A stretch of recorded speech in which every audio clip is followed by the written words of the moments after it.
예, 다시 죄송합니다. 이게 자, 오늘 성경을 여러분들 같이 한번 읽어보십시다. 시작. 여호와께서 집을 짓지 않으시면 건축자들은 헛수고하는 것이요 여호와께서 성을 지키지 않으시면 아수리 지키고 서 있는 것도 헛이리요. 너희가 일찍 일어나는 것도 늦게 자지 않으면 고생해서 얻은 것을 먹는 것도 헛되다. 여호와께서 사랑하시는 사람들의 땅을 주시기 때문이다. 자식들은 여호와의 산이요 모태의 열매를 너그게 받은 산이다. 젊은이의 낳은 아들들은 용사의 손에 화산을 받은 것 같다. 화살송이 화살로 받아서 참사는 우주에 있으니 그들이 문 앞에서 쫓아가서 수를 당하지 않을 것이다. 아멘. 예. 오늘 우리가 제목은 하나님께서 세우시는 홈이라고 말씀을 좀 드리고 싶습니다. 그 시편이 지금 이제 묵상이 좀 진행이 되는데요. 오늘 우리가 말씀에서 볼 때에 우리의 집은 하우스이냐 아니면은 홈이냐 이런 좀 생각을 좀 하게 됩니다. 여러분들은 하우스하고 홈이 다른 건 알고 계시죠? 예, 알고 계시죠? 예. 우리가 하박국 3장 17절 말씀에 보면 이런 말씀이 있습니다. 비록 무화과 나무가 무성하지 못하며 포도나무에 열매가 없으며 감람나무에 소출이 없으며 밭에 먹을 것이 없으며 우리의 양이 없으며 외양간에 소가 없을지라도 17절 말씀은 상당히 경제적으로 절망적인 상황입니다. 그런데 이제 말씀에서는요, 그럴지라도 나는 여호와로 말미암아 즐거워하며 나의 구원이 하나님으로 말미암아 기뻐하리로다. 이 정도의 말씀은 사실 극단적인 상황을 전제로 하는 것인데, 이렇게 극단적인 어려움이 있다 하더라도 내가 하나님 때문에 즐거워할 수 있다면은 그 가정은 건강한 홈이 맞는 것입니다. 그렇죠? 궁극적으로 여호와를 말미암아 즐거워하고 기뻐하는 가정은 분명한 건강한 홈입니다. 하나님이 사랑이 흘러가는 건강한 홈이라는 것입니다. 다시 본문으로 다시 돌아봅니다. 여호와께서 세우시는 집은 하우스가 아니고 홈인 거죠. 그래서 시편의 시인은 홈을 세우는 일이나 또 홈을 안전하게 지키는 일이 하나님 중심으로 되어지기를 염원하고 있습니다. 앞에 성경으로 다시 들어왔나요? 예. 시편 기자는 만약 하나님을 믿고 의뢰하지 않는다면 가정을 세우고자 하는 모든 노력은 모두 물거품이 된다라고 말씀을 하셨습니다. 그래서 경제적인 부유를 위해 고생하고 먹거리를 잘 해결한다 하더라도 또 휴식 시간을 줄이며 수면 시간을 줄이며 애를 쓴다 하더라도 하나님 중심의 가정이 되지 않으면 헛된 것이다 라는 것을 분명히 말씀을 하고 계십니다. 물론 이 구절의 내용이 가정의 이게 경제성 또 수고의 무용성 이걸 얘기하는 것이 아닙니다. 뭐가 강조가 되는 겁니까? 하나님께서 함께 하시는 그 가정의 중요성을 강조하는 것입니다. 그러면은 하나님께서 우리에게 경고하시는 것은 뭐냐라고 하면은 하나님의 뜻과 하나님의 사랑의 방법, 하나님을 바라보는 그 열정보다도 그 관심보다도 인간적인 수고 그 자체가 성공을 부를 수 있다라고 자기 온 시간을 투자하는 이 잘못된 인생을 지적하는 것입니다. 그래서 쓸데없는 염려, 또 불과 같은 열정, 땀을 쏟아내는 어리석음은 하나님을 떠난 것이기 때문에 어리석다라고 하는 것입니다. 자, 이와 반대로 하나님을 사랑하고 모든 것을 그분의 손에 맡기는 자에게는 하나님께서는 평안함을 주십니다. 동일한 가르침을 예수님께서는 산상수훈에서 말씀을 하셨습니다. 무엇을 먹을까? 무엇을 마실까? 무엇을 입을까? 염려하지 말아라고 말씀을 하셨습니다. 이 말씀은요, 먹을 것, 입을 것 아무것도 아니니 라는 것은 아니죠. 먹는 것은 우리 인생에서 굉장히 중요한 일입니다. 이보다 더 중요한 게 있습니까? 근데 예수님께서는 이 하시는 말씀의 뜻은 뭡니까? 이 먹는 것보다도 더 중요한 것이 있는데 그것을 놓치지 말라는 것이죠. 그것이 뭡니까? 생명의 떡이신 예수님을 의지하고 이 생명의 떡이신 예수님의 떡을 우리가 마음속에서 받아들이는 것입니다. 우리가 요한일서 4장 1절에서 42절 전체 말씀을 보게 되면은 이미 우리가 말씀을 한번 전한 적이 있습니다. 사마리아 우물가에 여인을 전도하신 기록입니다. 예수님께서요. 예수님과 여인과의 대화가 어땠습니까? 물을 좀 달라. 왜 나에게 물을 달라고 그러느냐? 내가 누구인지 알았더라면 너는 나에게 생수를 달라고 했을 것이다. 내가 주는 생수는 어떻다? 영원히 목마르지 않는다. 라고 했습니다. 이 여인은 계속적인 질문에 의해서 당신 그릇도 없는데 하나님 예수님께서 영원히 목마르지 않는 그 생수를 말씀하시니 여인은 그것을 내게 달라라고 요구를 하고 있습니다.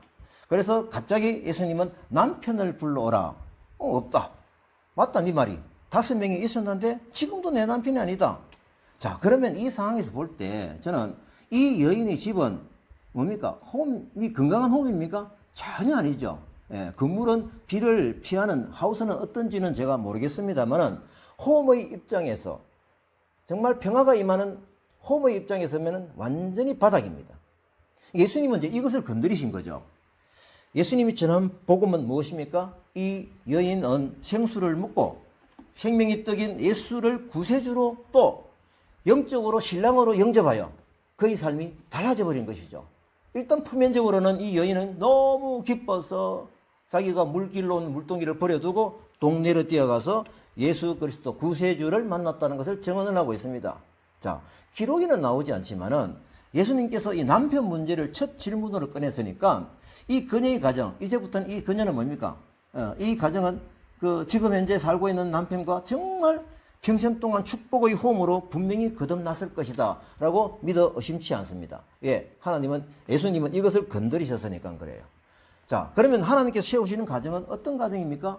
영적인 가문을 지키는 부모와 가정이 있는 가정입니다. 한 가족의 그 존속이 전적으로 누구에게 달려있다? 하나님에게 달려있음을 깨닫게 해주는 말씀이 오늘의 말씀인 것입니다. 사실 저희 가정 여러 가지 경제적으로 어려움이 없이 편안하게 잘 살게 해주셔서 하나님께 감사 기도를 드립니다.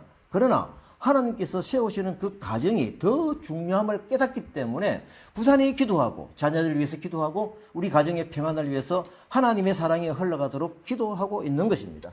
자, 그러면은 하나님께서 세워주시는 그 홈으로서 평화의 복을 누리며 살게 해주시는 것이 이 가정의 복인 것입니다.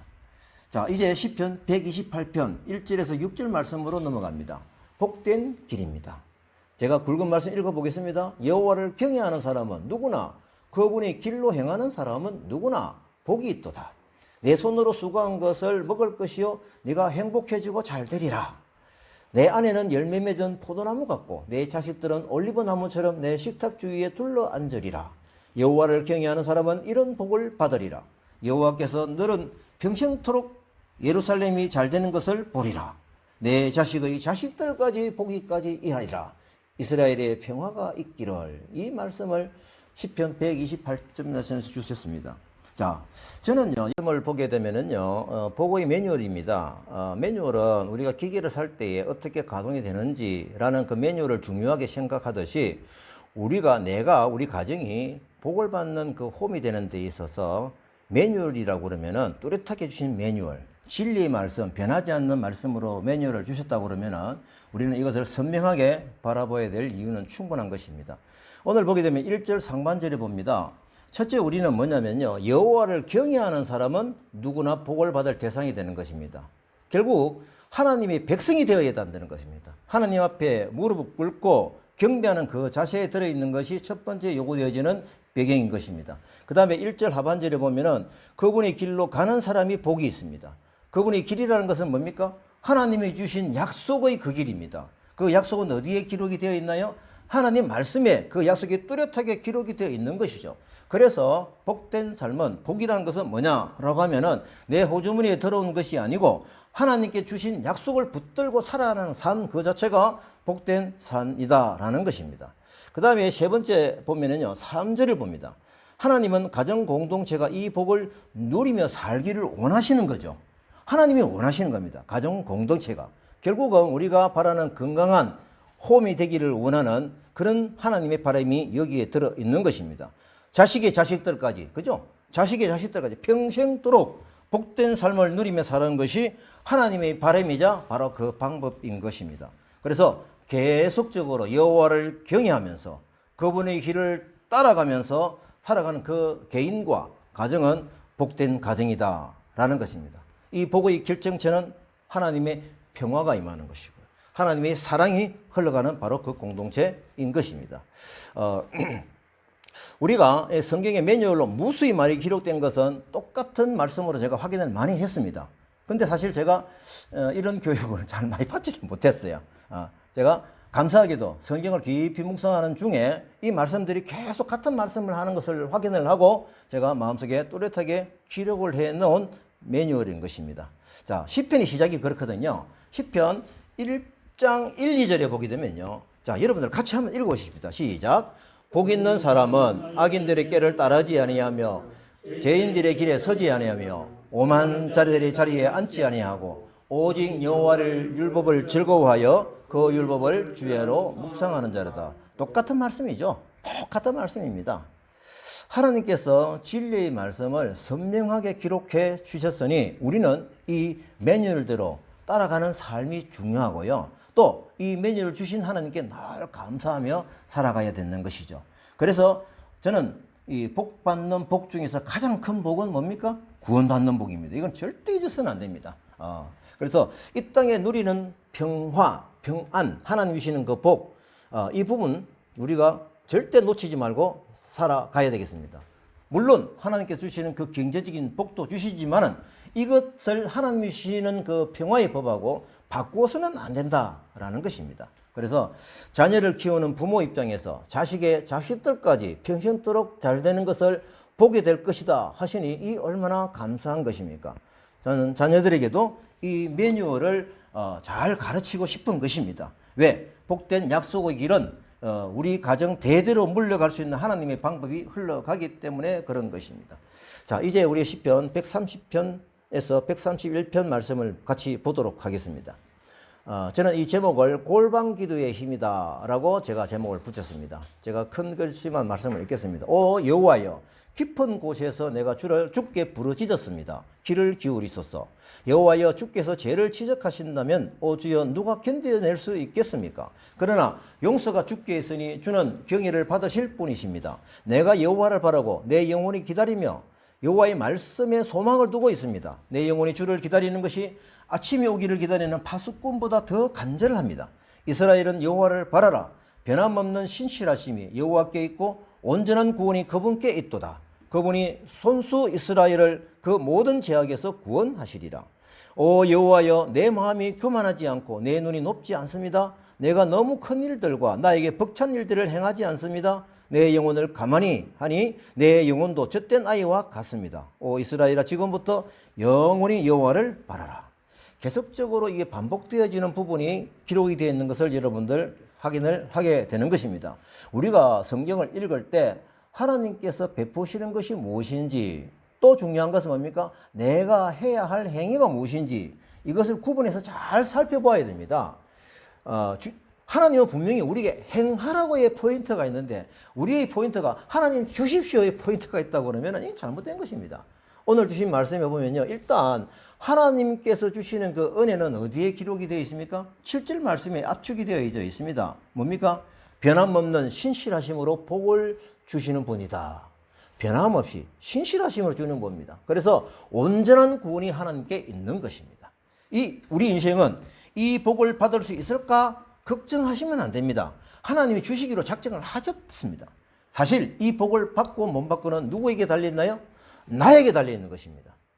하나님은 태양처럼 변함없이 서 계시고 나는 신실함으로 하나님을 바라보면서 따라가는 그 삶, 그것이 바로 복된 인생이 되는 것입니다.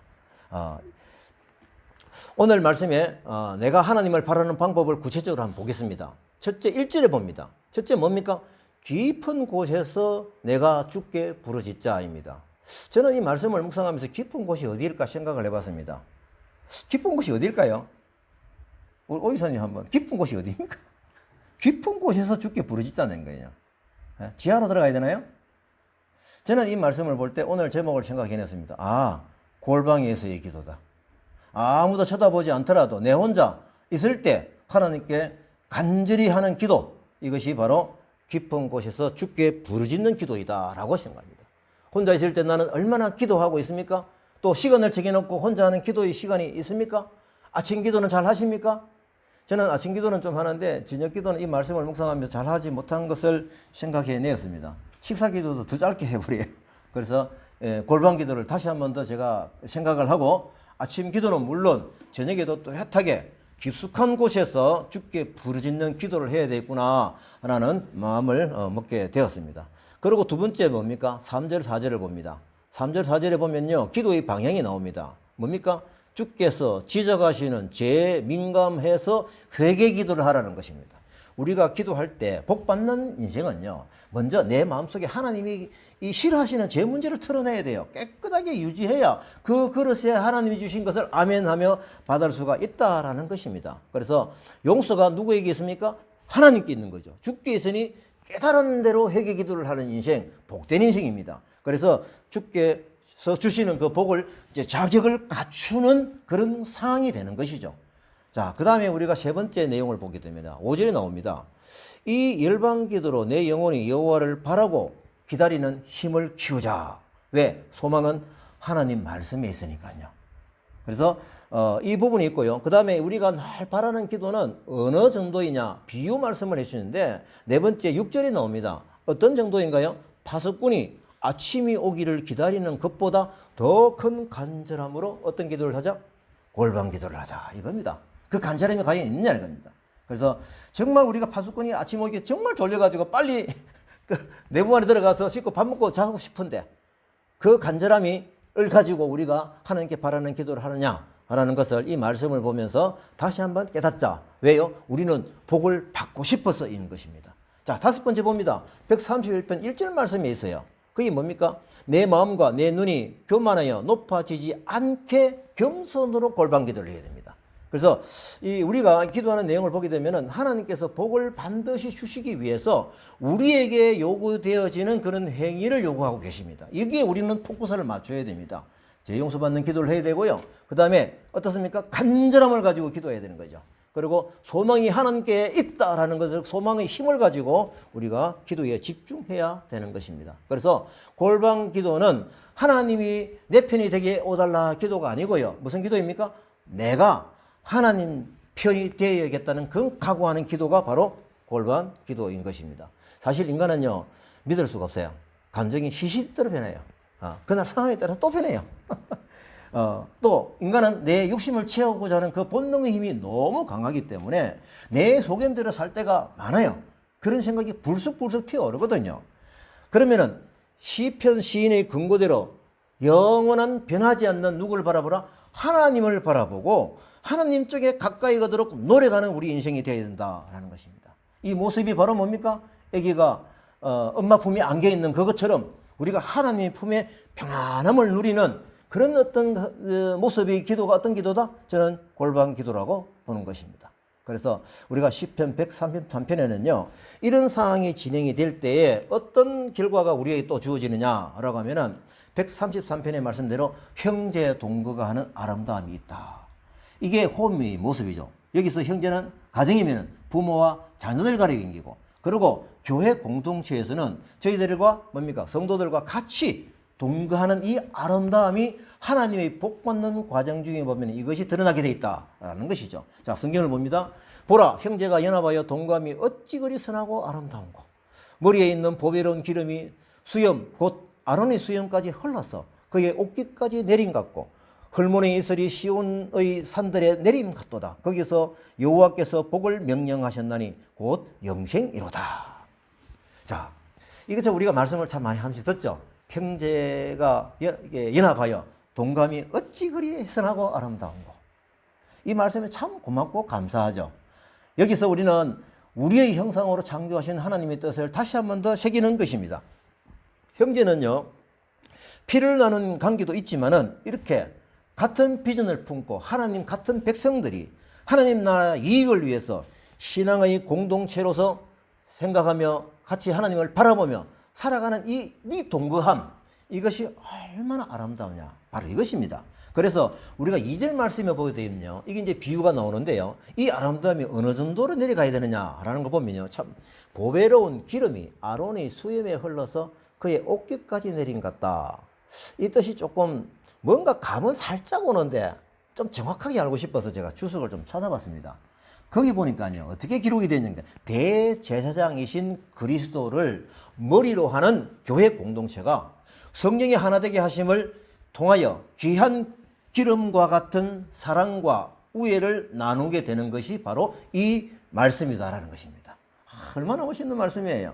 그래서 저는 어렵지 않게 다카 교회 공동체 안에서 외국인 근로자들에게 복음을 전하는 동력자들을 저는 기억해내며 감사 기도를 드리게 되었습니다.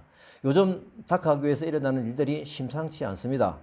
더욱더 많이 기도해야 될 일들이 많이 일어나고 있습니다. 사진 한번 보세요. 예. 부산에 지금 청년 4명이 4주째 이게 다카 교회에 토요일 날 와서 전도 교육을 받고 또 전도하러 나오고 그 다음에 방글라데시 친구들 같이 섬기고 이런 일들에서 시작을 했습니다. 또 있습니다. 캄보디아 선교사님 가실 분이 강 선교사님이신데 코로나 때문에 출발을 못 하세요. 그래서 이분이 지금 그러면은 여기서 한국에서 뭘 하지? 그러면은 다카 교회에서 캄보디아 교회를 개척하고 가야 되겠다.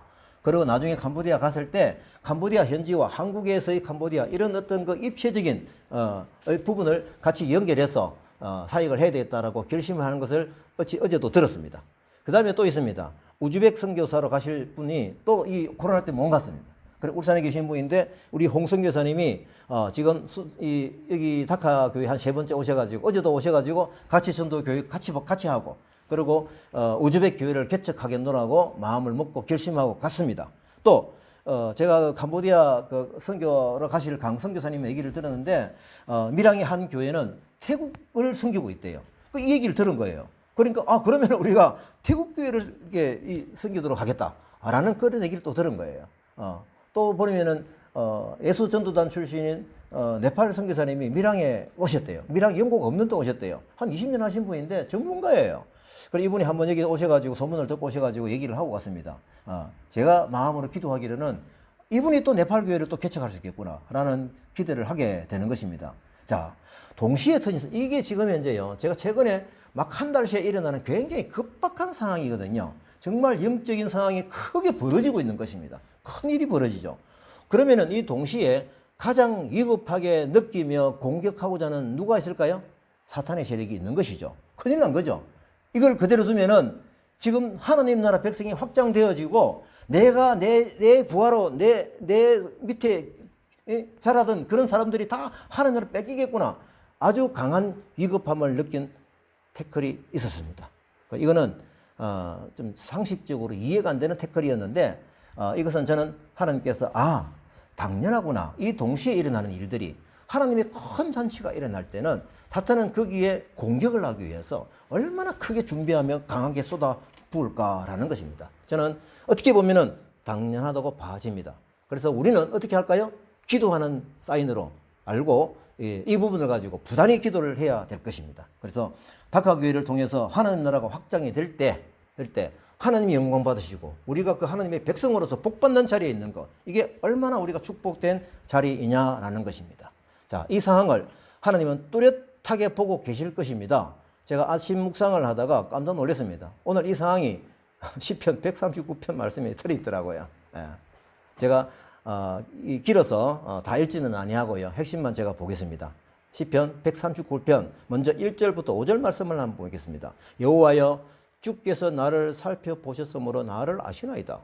주께서 내가 앉고 일어섬을 아시며 멀리서도 나의 생각을 밝히 아시오며 나의 모든 길과 내가 눕는 것을 살펴보셨으므로 나의 모든 행위를 익히 아시오니 여호와여, 내 혀의 말을 알지 못하는 것이 하나도 없으시니이다. 주께서 나의 앞뒤를 둘러싸시고 내게 안수하셨나이다.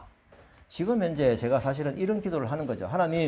하나님께서 여기에 보내셔서 우리가 하나님 나라를 확장을 위해서 아버님 기도하면서 가고 있는 이 길을 하나님 아시지 않습니까? 하나님께서는 일거수일투족을 다 확인하고 계시는 상황입니다. 자, 그러면은 이런 상황에서 어떤 일이 일어나는가 보니까요. 19절에 하나님이여, 주께서 반드시 악인을 죽이시리이다. 피 흘리기를 즐기는 자들아 나를 떠날지어다 선포합니다. 지금 여러 가지고 이해가 안 되는 상황으로 이 굉장히 공격을 하고 있는데 사탄의 이 흐름이 보입니다. 그래서 우리는 이걸 기도의 힘으로 이겨 나가야 되고요. 지혜롭게 헤쳐 나가야 할 것입니다. 그래서 오늘 19절 말씀대로 저는 사인을 받았습니다. 주께서 반드시 악인을 죽이시는 방법은요, 뭐 생명을 어떤 이런 거겠습니까? 어떻겠습니까? 여기서 떠나가게 하는 거죠. 어떻게든 간에. 아니면은 순수하게 하나님의 백성이 되어 무릎을 꿇게 하든지, 둘 중에 하나가 될 것입니다. 그래서 어쨌거나 저 악한 세력은 뭡니까? 우리 다카교회를 떠날지어다 선포합니다. 선포합니다. 분명하게 저는 오늘 말씀에서 내가 주고 확신을 받았습니다. 그래서 우리가 인본주의로 대처하는 것이 아니라 하나님 주시는 힘으로 이겨나가야 될 것입니다. 제일 중요한 것은 부단히 기도하는 것입니다. 오히려 이 기회를 통하여 우리가 다카교회가 어떻게 또 새로운 그 기회를 생각을 하고 어떻게 확장이 되어가야 할 것인지까지도 우리를 는 생각을 하고 기도하고 있습니다. 그래서 지금 이 다카교회에 일어나는 어떤 상황이 제가 말씀을 드렸는데요. 3절을 봅니다. 앞에 말씀을 다시 들어가 보십시오. 3절. 여기 보면 참 아름다운 내용들이 있어요. 형제가 동감이 얼마나 아름다운고 이라는 이 말씀에 또 3절에 보면요. 어떻겠습니까? 형제간 서로의 도움을 비유한 헐몬산. 이 헐몬산, 이슬이 내려가지고 헐몬산이 물이 내려가가지고 밑에 모든 산전 초목을 다 뭡니까? 물로서 그닥하게 풍요롭게 한다는 이 내용이거든요. 살펴보니까요. 헐몬산이 팔레스타인 지방에서 가장 높은 산이랍니다. 가장 높은 산. 그럼 거기는 산 정상에 눈이 많이 쌓였대요. 눈이. 그러면 시온의 산들에 비가 왔던 것이 눈이 왔던 것이 거기 다 머금고 있다가 뭡니까? 그것이 녹아지면서 어떻게 한다요? 밑으로 다 수분을 물을 다 공급해 주는 것이죠. 바로 이것입니다. 그래서 이런 부분을 볼 때에 제가 139편 5절 말씀 주께서 나의 앞뒤를 둘러사시고 내게 안수하셨나이다. 이 말씀을 또 생각하는 거죠. 하나님께서 분명히요 우리들에게 이곳에 목양하고 목회를 할 수 있도록 안수를 해 주셨거든요. 그러면 우리 부부가 이 안수받은 그 능력으로 헐몬산에 이슬이 되어서 지금 모든 산에 흘러가야 될 그곳에 하나님 이 수분을 공급할 수 있는 것처럼 우리가 하나님이 받은 그 영적인 넉넉함을 우리가 흘러가게 할 수 있다고 그러면은 이게 하나님의 복받는 인생, 하나님이 복이 흘러가는 뚜렷한 다문화 카페 교회가 된다라는 것입니다. 그래서 우리뿐만이 아니라 여기에 동력으로 하시는 그 모든 분들 이 헐몬산이 되어가지고 축복으로 받았던 한 영적인 그 넉넉함을 필요한 곳곳에 이 수분을 공급해주는 산이 될 수 있다면은 얼마나 형제의 동감이 아름답기까지 하겠습니까? 이것은 오늘 분명히 시편 말씀은 이런 상황에서 정말 위로가 되어지는 말씀들이고 우리가 꼭 붙들고 살아가야 될 말씀인 것입니다. 자, 이제 134편 봅니다. 그래서 이런 복을 받는 인생은 어떻게 해야 됩니까? 손을 들고 찬양하는 거죠. 왜요? 하나님이 복이 임하는 과정이고 또 우리가 찬양하는 그 모습은 바로 그게 복된 삶이 흘러가는 바로 증거라는 것입니다. 제가 성경을 읽겠습니다. 보라, 밤에 여호와의 성전에 서 있는 여호와의 모든 종들아 여호와를 송축하라. 성소를 향하여 너희 손을 들고 여호와를 송축하라. 천지를 지으신 여호와께서 시온에서 네게 복을 주실지어다. 아멘. 아멘. 예. 지금 백성들이 함께 모여서 이제 하나님을 찬양합니다. 성소에서 거룩함으로 손을 들고 찬양하는 것입니다. 하나님 앞에 몸과 마음을 바쳐 감사로 찬양을 드리는 이것 자체가 저는 복이 임하는 증거이다라는 것입니다. 심지어 우리가 어려운 상황이 닥쳤음에도 불구하고 우리가 하나님을 기뻐하며 찬양할 수 있다고 그러면 얼마나 하나님이 기뻐하실까요? 1, 2절에 보니까요. 어떤 것입니까? 하나님을 향한 송축이 누구의 주제였습니다. 하나님을 향하는 막 이게 감사하고 찬양하고 바로 그거죠. 3절의 주제는 뭡니까? 찬양하는 그 인생에 주시는 하나님의 축복입니다. 그래서 하나님을 찬양한다는 것은 뭡니까? 하나님의 존재와 그 성품을 있는 그대로 우리 마음속에 진실되게 받아들인다는 고백인 것이죠. 손을 들고 찬양하는 인생에 하나님의 복이 반드시 임하게 될 것입니다. 우리가 이런 하나님 찬양해야 되는 이유가 뭐냐라는 것은 135편 1절에서 4절 말씀 봅니다. 계속 주제가 같이 흘러가요.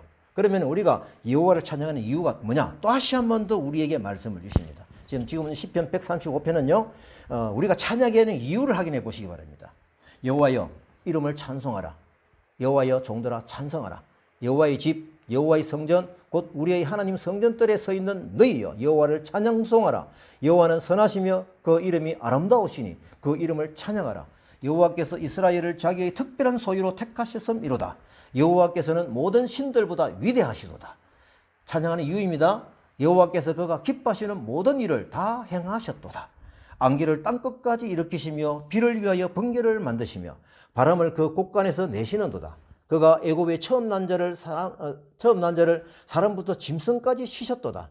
여호와께서 그들이 땅을 기업으로 주시되 자기 백성 이스라엘에게 기업으로 주셨다. 여호와여 주의 이름이 여호와여 주의 기념함이 대대에 이르리로다. 여호와께서 자기 백성을 판단하시며 그의 종들로 말미암아 위로를 받으시리로다. 아멘. 오늘 이 말씀을 보면요, 참 유심히 한번 보십시오. 저는 키워드가 여호와였습니다. 14절까지 보면요, 이 여호와 이름을 제가 체크를 해보니까 무려 몇 번 나오는 13번 나와요. 13번 나와요. 자, 그러면 이 여호와는요, 제가 이제 검색을 해봤어요. 얼마나 많이 나오는지. 제가 검색을 해보니까 구약에서 6058개 절에서 나와요. 많죠? 엄청 많죠. 신약에서는요, 한 군데도 안 나와요.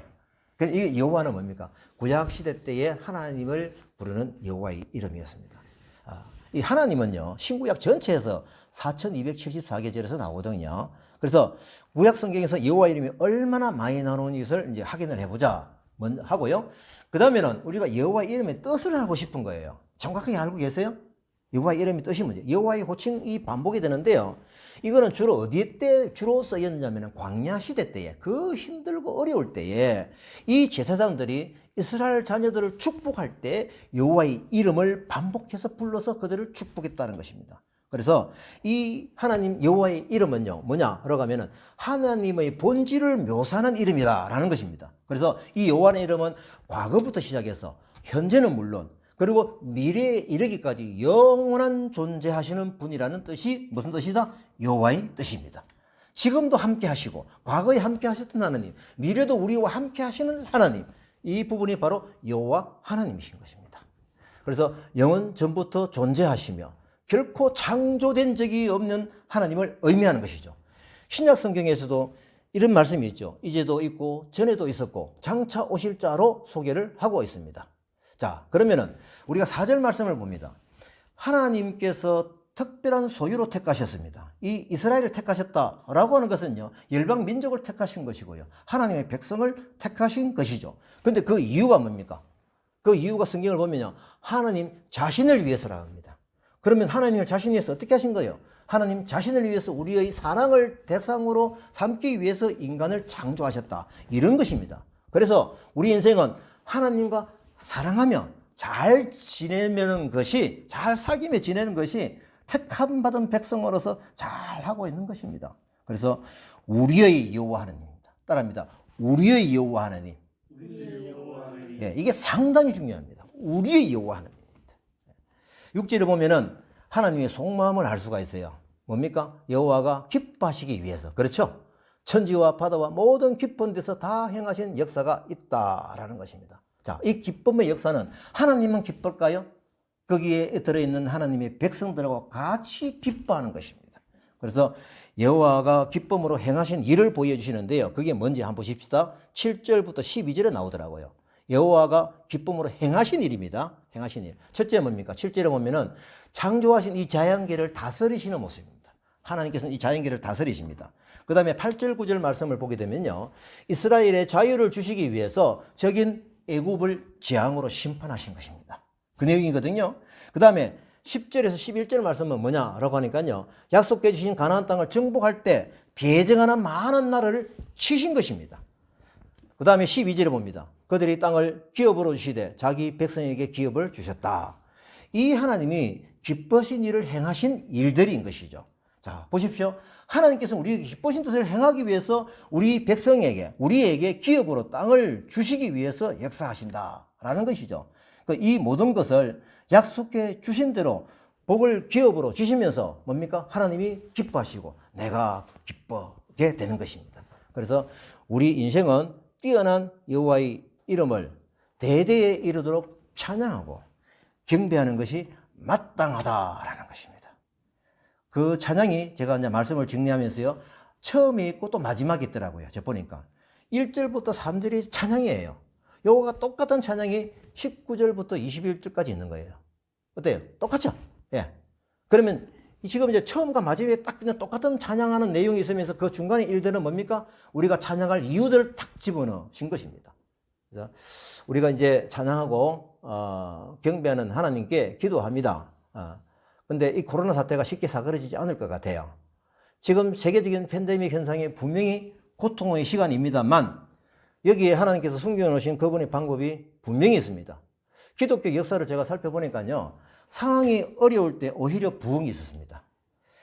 특별히 우리가 큰 사건은요, 4세기 초반 때 얼마나 일었습니까? 313년 이전까지 하나님을 믿는 기독교인들은 바로 잡히면 바로 죽음이었습니다. 그래서 이 초대교회 역사는 바로 고난 그 자체였는데 오히려 제가 책을 읽어보니까요, 그때 교회가 부흥이 있었답니다. 10년 동안에 40%가 부흥을 했답니다. 얼마나 큰 부흥입니까? 두드러진 부흥을 제가 메모한 것을 보았습니다. 또 여러분들 기억하는 대로 중국의 문화혁명 때 기독교 박해가 분명히 있었거든요. 설명이 안 되는 부흥이 또 있었던 거예요, 그때요. 예. 자, 지금은 좀 중국의 상황이 어렵게 진행이 되고 있죠. 우리는 하나님께서 땅이 혼돈하고 공허하며 흑암이 있는 이곳에 하나님의 영은 어디로 움직이더라? 수면 위로 운행하시더라는 말씀을 반듯하게 믿고 이 운행하시는 하나님께 이 어려움을 들고 우리가 하나님께 기대하면서 기도를 하십시다. 그러면은 하나님이 이르시되 빛이 있으라 하시니 빛이 있을 거가 반드시 선포될 것입니다. 이제 우리가 주시는 말씀을 가지고 오늘 기도해야 될 내용이 있습니다. 우리가 매 주